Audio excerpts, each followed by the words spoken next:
तुर्की तुर्की को यूरोप का मरीज कहा जाता था।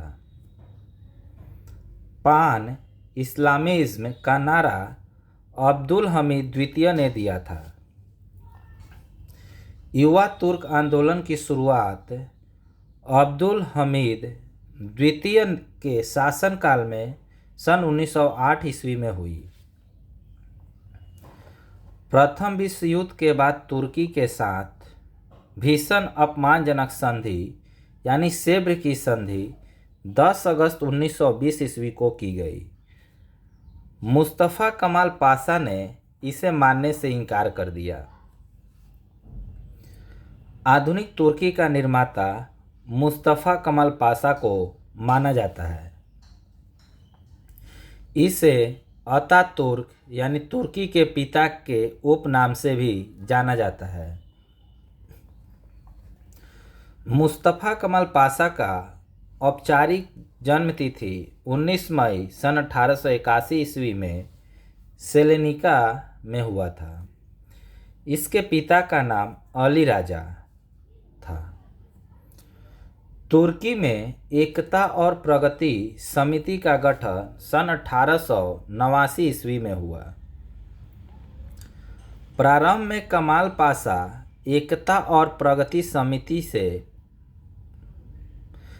प्रभाव में आया, यानी प्रारंभ में कमाल पाशा एकता और प्रगति समिति के प्रभाव में आया। एक सेनापति के रूप में कमाल पाशा ने गल्लीपोती युद्ध में शानदार सफलता हासिल की। इसके बाद 1919 ईस्वी में कमाल पाशा ने सैनिक पद से इस्तीफा दे दिया।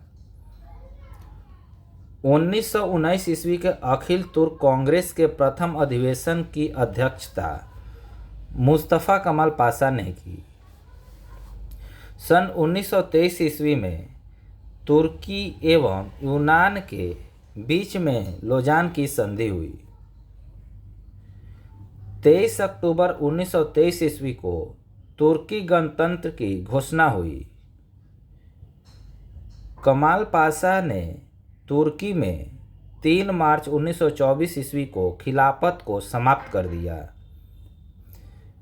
20 अप्रैल 1924 को तुर्की में नए संविधान की घोषणा हुई। तुर्की के नए गणतंत्र का राष्ट्रपति मुस्तफ़ा कमाल पाशा हुआ। रिपब्लिकन पीपुल्स पार्टी का संस्थापक मुस्तफ़ा कमाल पाशा था। मुस्तफ़ा कमाल पाशा द्वारा किए गए महत्वपूर्ण कार्य निम्न हैं, जो इस प्रकार से है। 1932 ईस्वी में तुर्की भाषा परिषद की स्थापना। 1933 ईस्वी में तुर्की में प्रथम पंचवर्षीय योजना का लागू होना। 1924 ईस्वी में तुर्की में धर्मनिरपेक्ष राज्य की घोषणा।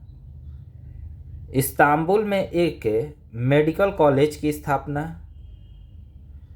ग्रेगोरियन कैलेंडर का प्रचलन 26 दिसंबर 1925 से लागू की गई।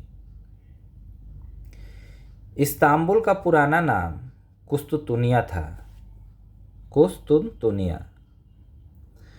25 नवंबर 1925 ईस्वी को तुर्की में टोपी और औरतों को बुर्का पहनने पर कानूनी प्रतिबंध लगाया गया।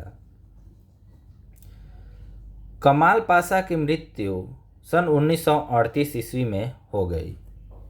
Thank you for watching.